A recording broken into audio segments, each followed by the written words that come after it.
cuál era la sobrevida de aquellos que decidieron cesar el cigarrillo. Y nos dimos cuenta que el tabaco, al igual que el alcohol, son productos que producen adicciones de diferentes índoles, pero en particular el tabaco produce muchísima adicción. Y cuando los jóvenes comienzan a fumar muy temprano, es muy difícil dejarlo porque se adaptan.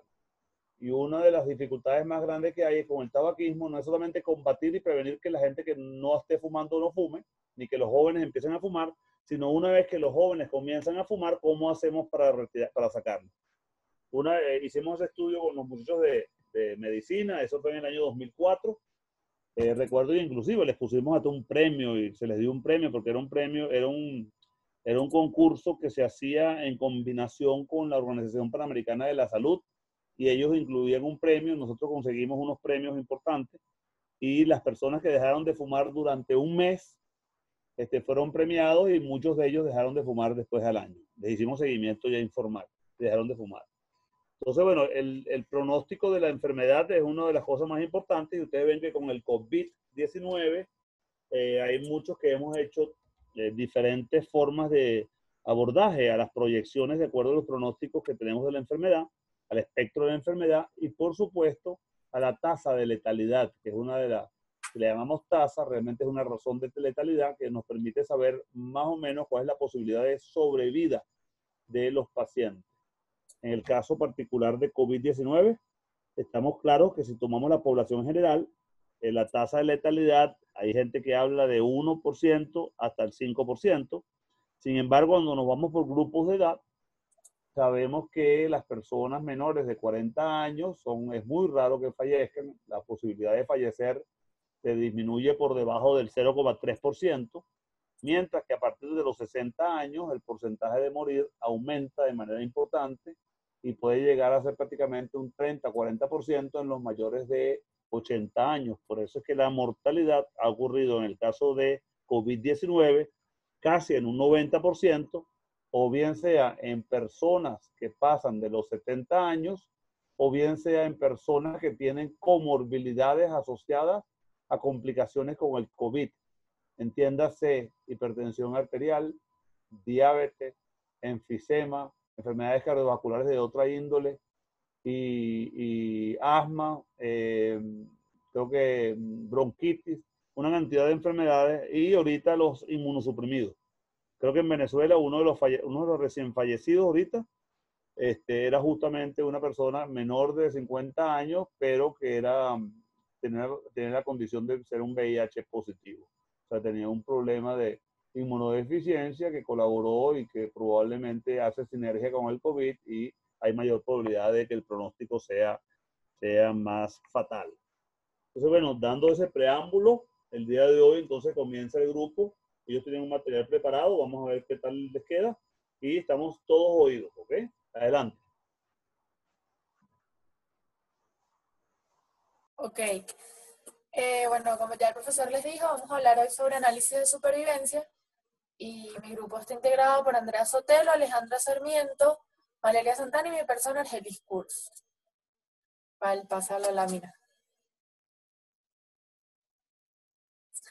A manera de introducción, como el profesor ya comentó, los datos proporcionados por los estudios clínicos casi siempre se van a expresar en términos de supervivencia. Pero esta medida no va a quedar limitada a los términos de vida o muerte. ¿Qué quiere decir esto? Sino que pueden existir situaciones que se pueden medir a través del tiempo y que se pueden considerar un evento de interés, como lo puede ser el tiempo de recurrencia de una enfermedad, el tiempo que dura la eficacia de la intervención que se realice y el tiempo de un aprendizaje determinado. Pasa la lámina. Por lo tanto, la supervivencia va a ser una medida de tiempo a una respuesta, bien sea el fallo, muerte, recaída o desarrollo de una determinada enfermedad o evento. Normalmente se le va a llamar supervivencia, aunque el suceso en cuestión no tiene por qué ser, a juro, la defunción del paciente.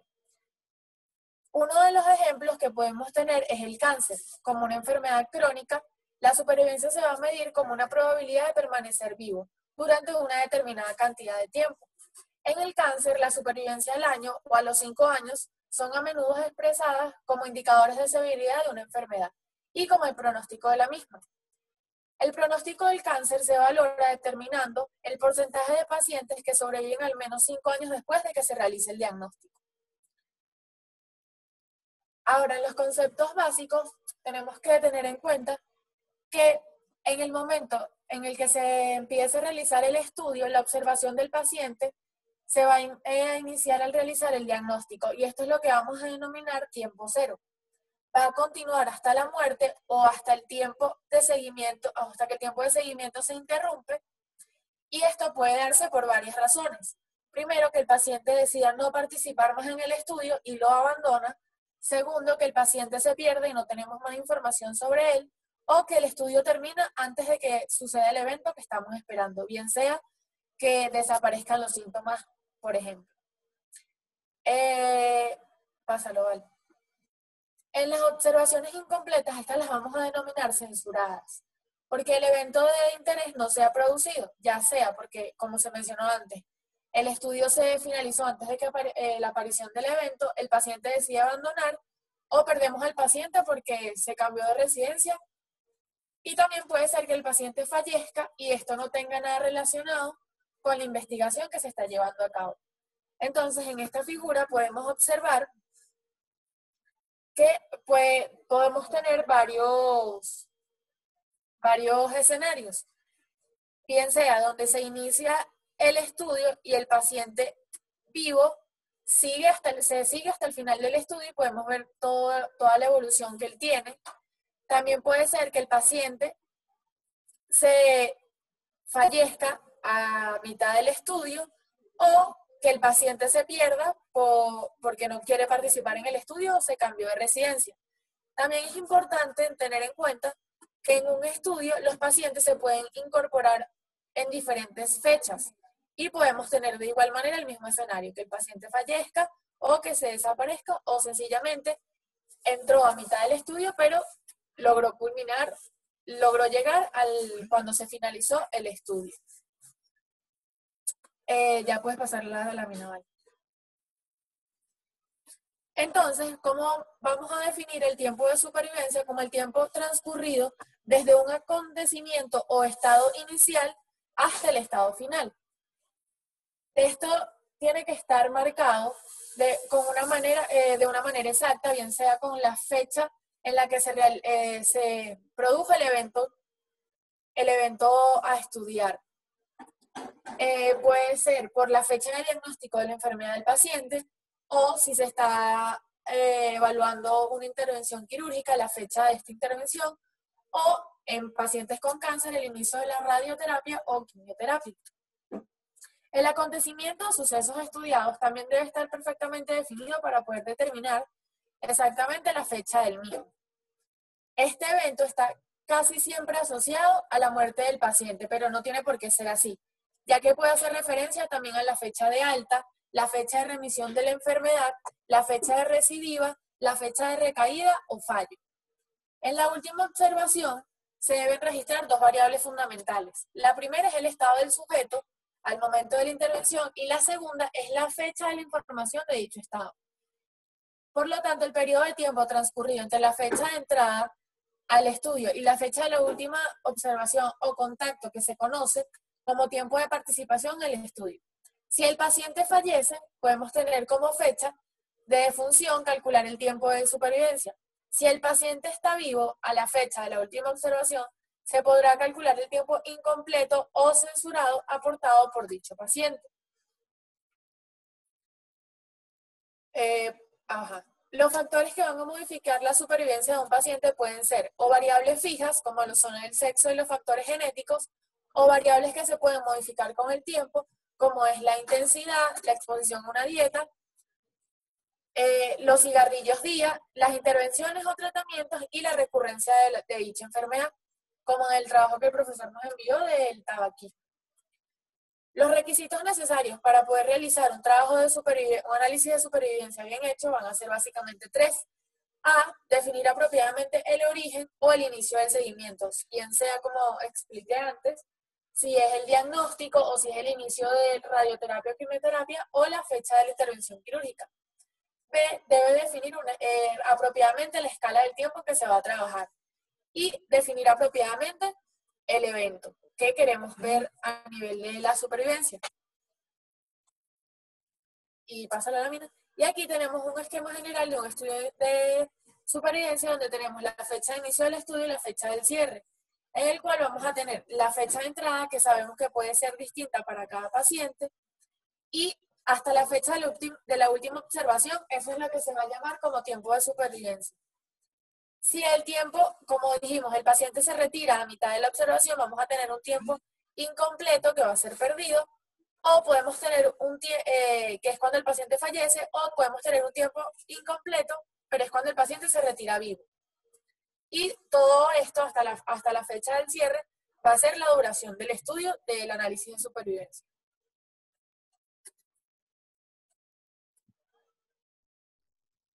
Ok, ¿me escuchan? ¿Aló, me escuchan? Sí, sí te escuchamos. Sí, Andrés.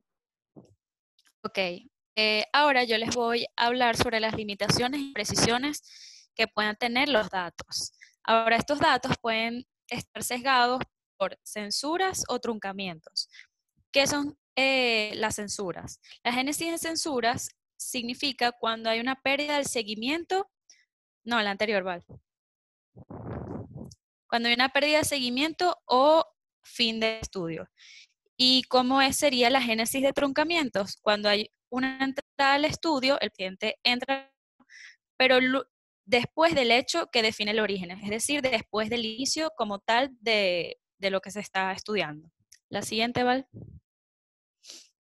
Ahora, ¿por qué pueden ocurrir las censuras? Un poco como estaba explicando Argelis, puede que no se observan los eventos en todos los individuos, es decir, por ejemplo, hay un abandono o una pérdida del seguimiento, o puede pasar que no se espera lo suficiente a que aparezca el evento. Siguiente.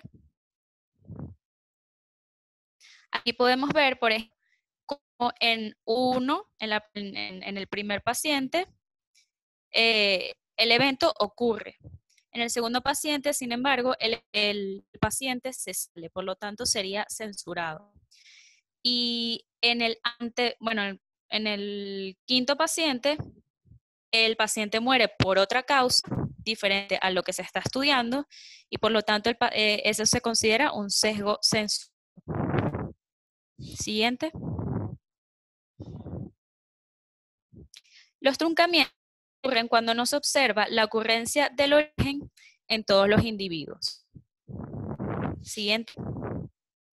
Ahora, para entender un poco esto de la censura, los truncamientos, se pueden generar diferentes tipos de observaciones. En el primero, este tipo de observación tiene un inicio, que sería la I, como podemos ver en la A. Tiene un inicio que inicia en I, y el evento ocurre al final, en T, que es el evento que estamos esperando que ocurra en el estudio. En el siguiente sería un tipo de observación no truncada, pero sí censurada. Es decir, no truncada porque tiene un inicio I, como muestra en la lámina. Sin embargo, al final está censurada porque no ocurrió el evento. En la C tenemos un tipo de observación truncada, más no censurada. Por lo tanto, no hay inicio, pero al final ocurre el evento T. Y la D puede pasar que sean ambas, que esté tanto truncada, es decir, que el proceso inició después, no hay inicio, y tampoco hubo el evento mientras estuvo el seguimiento del estudio. Siguiente. Ahora, con respecto a la metodología estadística, el análisis de los datos requiere métodos de análisis específicos. Esto es debido a dos razones. Los investigadores muy frecuentemente analizan los datos antes de que todos los pacientes hayan muerto, debido a que si no, habría que esperar muchos años para realizar los estudios. Los datos aportados por los pacientes vivos, se señaló anteriormente, son observaciones censuradas y se deben considerar como tales a la hora de analizarlas. Otra razón es debido a que los pacientes muchas veces no inician el tratamiento o entran al estudio al mismo tiempo que se realiza. Siguiente. Ahora, se pueden utilizar diferentes técnicas para el análisis de supervivencia. Sin embargo, estas se dividen en paramétricas y no paramétricas. Las más utilizadas son las no paramétricas. Sin embargo, muchas veces las más frecuentes son las paramétricas. Las paramétricas son la distribución exponencial, distribución de Lightbull, distribución log normal. Y las no paramétricas son Kaplan-Meier, la actuarial, Lagrange y regresión de Cox, de las cuales hablaremos un poco de la Kaplan-Meier y de la actuarial. Ok, para hablar un poquito del Kaplan-Meier, es un método no paramétrico, el cual lo que va a hacer es calcular la supervivencia cada vez que un paciente muere. Este método entonces es por excelencia el estimador usual de lo que sería la función de supervivencia de una población. El procedimiento Kaplan-Meier da proporciones exactas de supervivencia debido a que utiliza tiempos precisos. No, pasa a la anterior. Bueno, la característica definitiva entonces de este análisis con este método es que la proporción acumulada que sobrevive se calcula para el tiempo de supervivencia individual de cada paciente y no se agrupan los tiempos de supervivencia en intervalos. Por esta razón es que es tan útil para estudios que utilizan un número pequeño de pacientes. Siguiente. Ok. Entonces, este método se va a basar en dos suposiciones. La primera es que las personas que se retiran del estudio tienen un destino parecido a las que se quedan, mientras que la segunda, que es el periodo de tiempo durante el cual una persona entra en el estudio, no tiene efecto independiente en la respuesta. Siguiente. Ok. Ahora vamos a ver un ejemplo para entender un poco mejor este método. Se recogieron intervalos libres de enfermedades de 20 pacientes con osteosarcoma, a los que se trataba con 3 meses de quimioterapia después de la amputación. Tenemos los siguientes datos. Van a haber 11 pacientes, los cuales recayeron a los 6, 8, 10, 11, 12, 13, 22, 32, 34 y 36 meses. 8 pacientes se retiraron vivos al final del estudio, contribuyendo 3, 7, 7, 11, 14, 16, 20 y 20 meses de observación sin haber sufrido recaídas. Ya van a ver por qué estoy repitiendo algunos números. Y por último, un paciente rehusó continuar la terapia a los 11 meses y se retiró del estudio libre de enfermedad. Entonces, ahora con estos datos es que se va a construir la siguiente tabla, que vamos a ver, esa misma, para calcular la proporción acumulativa que sobreviven hasta el tiempo T o tasa de supervivencia acumulativa. Ok, aquí podemos ver la tabla, se divide en 5 columnas. La primera columna, tiempo de supervivencia en meses. Segunda columna, el número de orden. La tercera es el orden de las observaciones no censuradas. La cuarta columna es una fórmula, que ya la voy a explicar más adelante. Y por último, la quinta columna, que es un resultado de la cuarta. Vamos a explicar cómo se saca cada una de las columnas. La primera columna, se hace una lista, como pueden observar, con todos los tiempos de supervivencia, tanto censurada como no censurada, en orden de menor a mayor. ¿Ven que hay un signo positivo al lado de algunos números? Bueno, ese signo positivo va a indicar que la observación es censurada. Y si existen, por ejemplo, observaciones censuradas y no censuradas que tienen el mismo tiempo de supervivencia, se pondrá la observación no censurada primero. Por ejemplo, ahí vemos que hay 3 11, está el 11 que es sin el signo positivo, es decir, la no censurada primero, y le siguen el 11 con los signos positivos, que son la censurada. Ahora, en la columna 2, estamos hablando de lo que sería el número de orden. Sencillo. Una vez que se va a ordenar de menor a mayor los datos, se van a proceder a numerar estas observaciones. Se numera todas las observaciones de la columna anterior.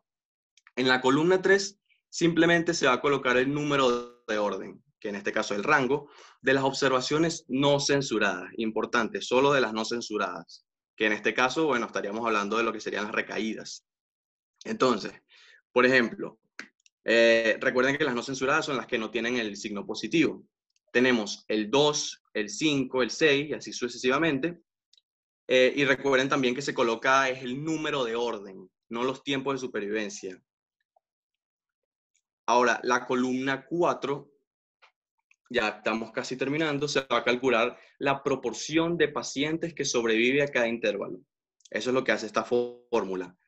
Ven la fórmula, n-r entre n-r más 1, donde la n es el tamaño de la muestra y la r es el rango no censurado. Ya habíamos hablado del rango no censurado que está en la columna 3.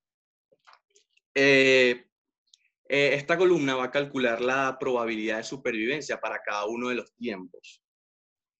Es sencillo, es solo aplicar la fórmula y listo. Ahora, en la columna 5, ya para finalizar, se calcula el estimador de la proporción acumulativa que sobrevive. Y esta se hace multiplicando los valores de la columna anterior. Por ejemplo, tenemos el primer valor que es 0,95. El primer valor se pasa de la columna 4 a la columna 5. 0,95 es el mismo.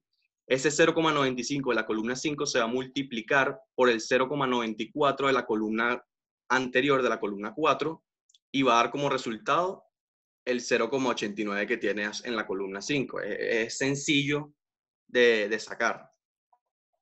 Entonces, la probabilidad de vivir un cierto periodo de tiempo hasta el instante t desde el principio del estudio es el producto de la probabilidad acumulada de sobrevivir hasta el periodo de tiempo anterior, al t, que sería el t-1, multiplicado por lo que sería la probabilidad de sobrevivir durante el intervalo t-t. Ahora, siguiente lámina, por favor. Ok, ahora podemos ver, a continuación vamos a ver lo que sería la representación gráfica de lo que es la probabilidad de supervivencia de la muestra. Podemos observar como en el eje de las X se coloca el tiempo, en este caso el tiempo en meses, y en el eje de las Y colocaremos la probabilidad de supervivencia, que si recuerdan es lo que habíamos sacado en la columna 4. Siguiente lámina. Aquí tenemos otro ejemplo para poder entender un poquito mejor. Vamos a suponer entonces que disponemos ahora de datos de supervivencia de 10 pacientes que han sido aleatoriamente asignados en tratamientos A y B. Entonces, el tratamiento A, 3, 5, 7, 9 más y 18, y el B, 12, 19, 20, 20 más y 33 más. Entonces, recuérdense, el signo positivo significa el dato censurado. Como vemos, por ejemplo, el 9 más quiere decir que no ha presentado el evento, que bueno, en este caso sería morir de cáncer, al igual que el 20 más y 33 más. Aquí podemos ver cómo está la tabla ya construida. Recuerden los pasos que les había proporcionado anteriormente con el ejemplo pasado para cada columna. Entonces, construimos la tabla para calcular la proporción acumulativa que sobreviven hasta el tiempo t o tasa de supervivencia acumulativa, recuerden. Ahora, rápidamente para recordar, en la columna 1 se colocarán los tiempos de supervivencia que fueron los datos anteriormente proporcionados, tanto del tratamiento A como del tratamiento B. En la columna 2 se coloca el número de orden, 1, 2, 3, 4, 5 y 1, 2, 3, 4, 5. Y en la columna 3 se va a colocar el número de orden de las observaciones no censuradas.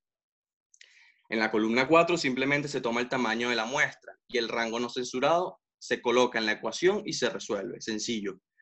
Y por último, en la columna 5 se va a multiplicar, se va a realizar una multiplicación con los resultados de la columna 4. Y así se realiza la tabla. Siguiente, por favor. Ok. Una vez hecho esto, podemos proceder a representar la probabilidad de supervivencia gráficamente. Si la última observación es censurada, como se puede observar en la gráfica, el estimador no va a llegar a 0. Aquí lo podemos ver claramente, la línea roja, la cual representa el tratamiento B. Vemos cómo no llega a 0 y cómo va descendiendo como una escalera debido a los tiempos no censurados. Listo, siguiente. Ok, ahora yo les voy a hablar sobre el método actuarial o de tabla de vida. Este método consiste en agrupar el tiempo de participación de cada uno de los sujetos en intervalos predeterminados y al igual que el método de Kaplan y Mayer, que fue el que explicó mi compañero Alejandro Sarmiento, se calculan las probabilidades de supervivencia mediante la fórmula. Más adelante les voy a explicar con un ejemplo. La longitud del intervalo va a depender de la frecuencia con que ocurre el suceso. Y los intervalos no necesitan, a juro, ser de la misma longitud. El método de tabla vital o análisis actuarial también se conoce como Cutler-Ederer. Ok, este método asume tres cosas. Las dos últimas son iguales que el de Kaplan y Mayer, que las personas que se retiran del estudio tienen un destino parecido a las que se quedan. Y el periodo de tiempo durante el cual una persona entra en el estudio no tiene efecto independiente en la respuesta. ¿Qué es lo diferente? Lo primero que se asume, que es que las retiradas y las pérdidas se distribuyen homogéneamente en el intervalo. Por lo tanto, el número de personas a riesgo en un intervalo es igual al número de personas que entran menos la mitad del número que se pierde o se retira. Más adelante los voy a explicar mejor porque en verdad no se entiende muy bien así. Ok, voy a explicarlo con esta tabla. En la columna 1 lo que debemos de colocar son los intervalos de tiempo. En este caso estamos usando una amplitud de 5. Recuerden que pueden ser meses, años, etc. Y pueden ser diferentes longitudes. En la columna 2 se debe colocar los vivos al inicio del intervalo. Como podrán ver, el primer intervalo tiene una mayor cantidad de individuos y eso es debido a que es el total de individuos que entra cuando comienza el trabajo de la investigación. Luego, en el tiempo del estudio, van a ir disminuyendo estos individuos debido a que se pierde el seguimiento, porque abandonan, porque se mueren o porque ocurre el evento. En la columna 3 se debe colocar las muertes o eventos durante el intervalo. Y en la columna 4 se debe colocar los abandonos vivos o pérdida de seguimiento. Ahora, ¿cómo son los cálculos? Lo primero que se debe sacar, que es la columna 5, es la probabilidad de muerte o del evento, que eso es lo que intenté explicarles anteriormente con lo que se asume. Entonces, la probabilidad del evento es un estimador de la probabilidad condicional de recaída durante cualquier intervalo y se expresa, el intervalo da la exposición a riesgo de recaer y se expresa con esta fórmula, en la cual D son las muertes o eventos durante el intervalo, N son los vivos al inicio del intervalo y la W es el abandono vivo o pérdida de seguimiento. Entonces, como se darán cuenta, es las muertes o eventos durante el intervalo entre los vivos al inicio del intervalo menos la mitad del abandono de los vivos o pérdida de seguimiento, que fue lo que dije en lo que se asume posteriormente. Ahora, con el ejemplo, lo vamos a sacar, vamos a visualizar el intervalo de 0 a 5. Entonces, si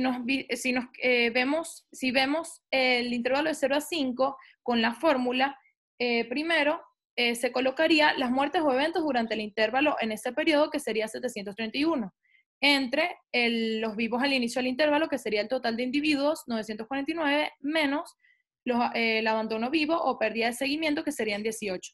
Eso nos da los datos y se debe hacer con cada uno de los intervalos. Luego, en la columna 6 se saca la probabilidad de estar libre del evento. La probabilidad de estar libre en el evento es la proporción condicional que sobrevive libre de enfermedad. Es decir, se saca 1 menos la proporción condicional de recaer durante el intervalo. Entonces, en otras palabras, sería 1 menos cada una de la probabilidad de muerte del evento. Entonces sería 1 menos 0,77 en el intervalo de 0 a 5 y eso nos da 0,23. Y eso en cada uno de los intervalos. Y por último, en la columna 7 se saca la probabilidad acumulada de supervivencia. Que eso no es más que la proporción condicional que sobrevive libre de enfermedad durante los intervalos previos. Entonces, como es acumulativa, primero, en el primer intervalo se debe usar 1, entonces sería 0,23 por 1. Luego, en cada uno de los intervalos se multiplica por el resultado anterior. Es decir, en el intervalo de 5 a 10 se multiplica 0,23 por la probabilidad de estar libre del evento que nos dio en ese intervalo, que sería 0,73, y así sucesivamente. Ahora, el método actuarial o de tabla de vida tiene ventajas y desventajas. El primer inconveniente que tiene es que da estimaciones poco precisas cuando el número de sujetos es muy pequeño. Aproximaciones se refiere a datos que pueden ser inciertos, incompletos o inestables. Después, las muestras grandes pueden dar una ventaja fundamental. ¿Por qué? Primero, porque influye poco en las estimaciones. Y segundo, porque ofrece una curva de supervivencia muchísimo más clara. Y por último, y lo más importante, es que permite dar una función de riesgo. Ustedes se preguntarán qué es eso de función de riesgo. Y la función de riesgo es la probabilidad de que tiene un individuo que está siendo observado en un tiempo preciso, le suceda el evento en ese momento. Con un ejemplo se entiende mejor. Por ejemplo, ¿cuál es la probabilidad de que fallezca un paciente operado de cáncer de esófago a los 6 meses de la operación? Ahí estás colocando un tiempo y estás preguntando la probabilidad de que le pueda suceder dicho suceso. Ok. Ahora les voy a hablar sobre comparación de curvas de supervivencia, que esto se da para poder comparar si las diferencias que se observan en las dos curvas son estadísticamente significativas o no, que eso quiere decir que sean explicadas o no por el azar.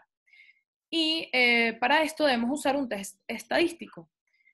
Si no hubiesen observaciones censuradas, se podría usar la prueba de Wilcoxon, pero no es apropiada porque, como ya dijimos anteriormente, las curvas el análisis de supervivencia puede tener muchos datos censurados.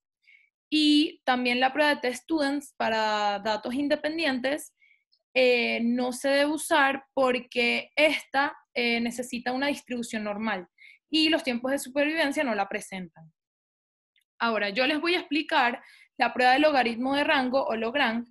En verdad, se puede explicar o comparar las curvas con diferentes pruebas, pero creo que esta era la más fácil de explicar. Y también dentro de Lagrange existen a su vez diferentes métodos.